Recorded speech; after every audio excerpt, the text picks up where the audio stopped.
Welcome to FailCraft, the podcast where we dive into the messy, real side of success and explore how setbacks become the stepping stones to growth and clarity. I'm your host, Ezekiel Iferia, and today's guest is Louise Harris. Louise has done something very few entrepreneurs manage to do. She has stayed in business for over 30 years. She started in the world of traditional journalism in 1989 and successfully navigated the massive disruptions of the digital age, pivoting from print to SEO, blogging, and content marketing. But as the owner of Last Research and Editing, her real expertise lies in the art of correction. She knows that a first draft is almost always a failure. It's messy, it has errors, and it misses the mark. Her job is to take that imperfection and polish it until it shines. She's here to talk about why we are blind to our own mistakes, why narrowing your niche feels like a risk, but it is actually a safety net, and the resilience required to survive 3 decades of industry change. So, Louise, I am very excited and honored to welcome you to the show. Thank you very much for joining us. Thank you, Ezekiel, and I am happy to be here. So thank you for inviting me. It's great to So have you here. I was just going to start with the how did I survive question. My company evolved as the technology evolved. I am still doing writing and editing, which I started in 1989 when I graduated, but I'm doing different kinds of writing and editing today than I was doing in 1992 when I started. All right. So you you you started your business 30 years ago, and since then the entire media landscape has collapsed and rebuilt itself multiple times. We've gone from newspapers to TikTok today. Many businesses failed to adapt and died during those shifts. So for you, what was the moment where you realized the old way of doing things was failing, or was gradually passing away and you had to reinvent yourself to survive? Well, the easy answer was I wasn't getting the newspaper jobs that I had been getting before. So I needed to find new jobs. So the way I did that was I moved to the digital type of writing, like the blogs and the writing for search engine optimization. And I also, when I was writing for newsletters and newspapers, the pay structure was such that I was making very little money for the amount of time I was putting in. So I pivoted because I didn't like the pay structure too. But mostly it was because I had to find other ways of supplementing my income. All right. So right now you are a professional editor. One of the hardest things for a creative person or a business owner is to actually admit that they need an editor. Why are we so bad at seeing our own mistakes? Is our ego the reason we leave typos in our lives and in our life and businesses? Main reason is when someone is writing a book or a novel or even just like email marketing, it's their baby. And they don't want to believe that any part of their baby could be flawed. Mm. But, as children grow, you see the flaws in the children. But as an editor, I always recommend that people get their stuff professionally edited, because the editor is looking at something for the first time, whereas the person who is doing the writing has written it and read over it and read over it. And so the mistakes aren't popping, but when an editor sees it for the first time, they pop because they're not used to it from before. So that's why an editor can see mistakes that maybe the owner of the writing can't see. All right, all right. So you advise small businesses to narrow their niche. A lot of entrepreneurs are terrified to do this because they think if they exclude anyone, they are failing to capture the market. So why do you actually advise businesses to narrow their niche? Well, the misconception is that when you narrow your niche, you're also narrowing your marketing. But that's actually not true. You can have broad marketing in a narrow field.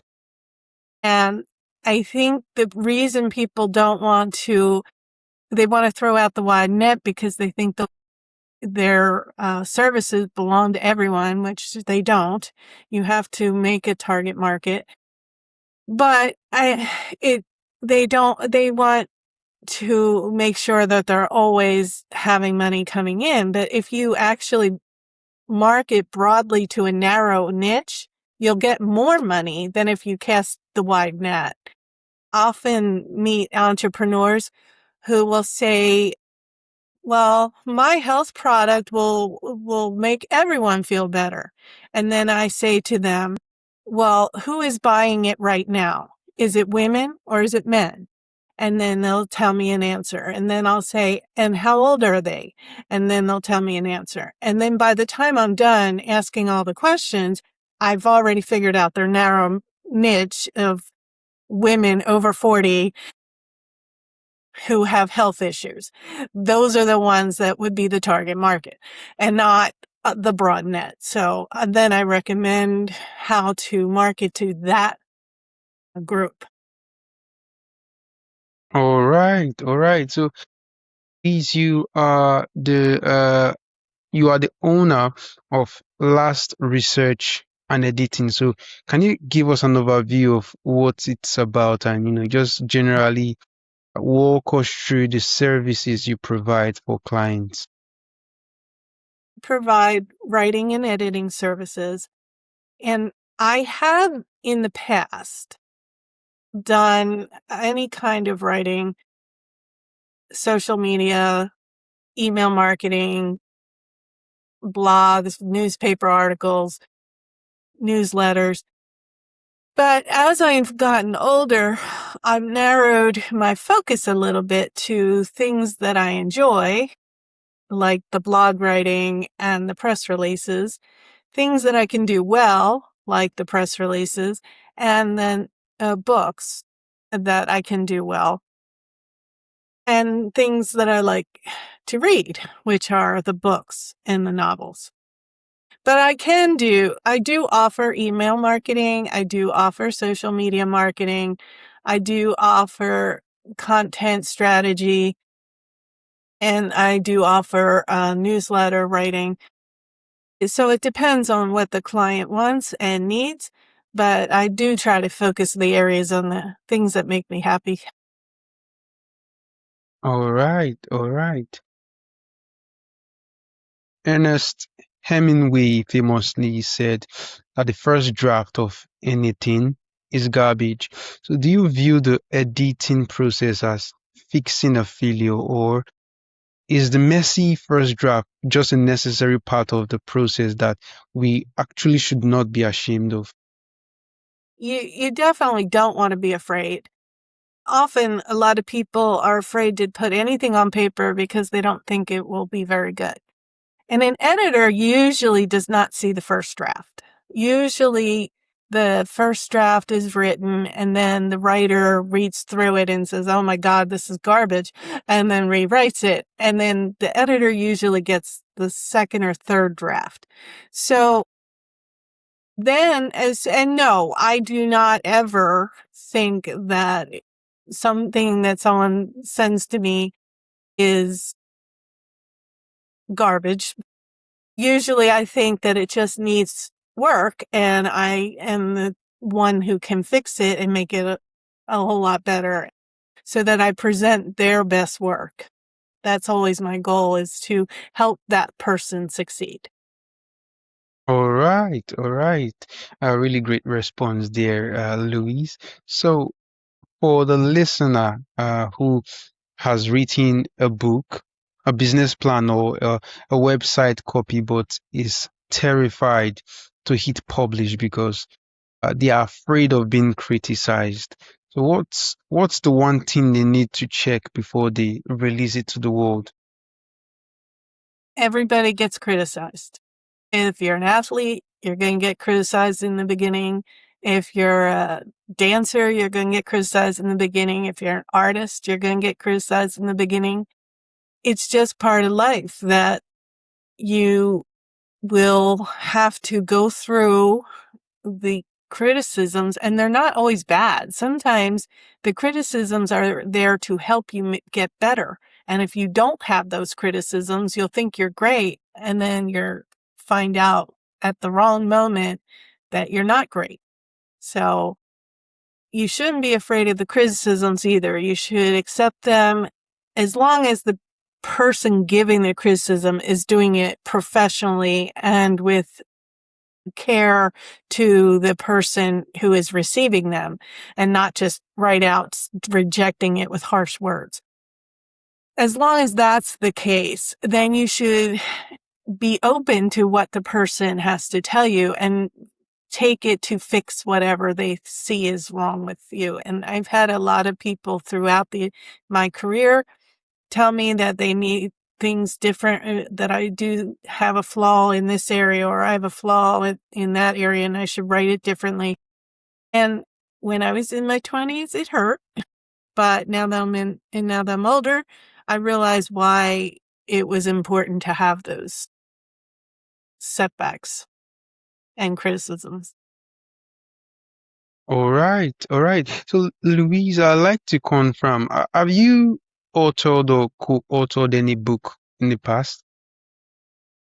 Yes, I've actually, I have 4 novels, 1 children's book. I co-authored a book on addiction, and I ghost wrote 3 cookbooks and a thriller in New Orleans. So I have quite a few books to my name. All right, all right.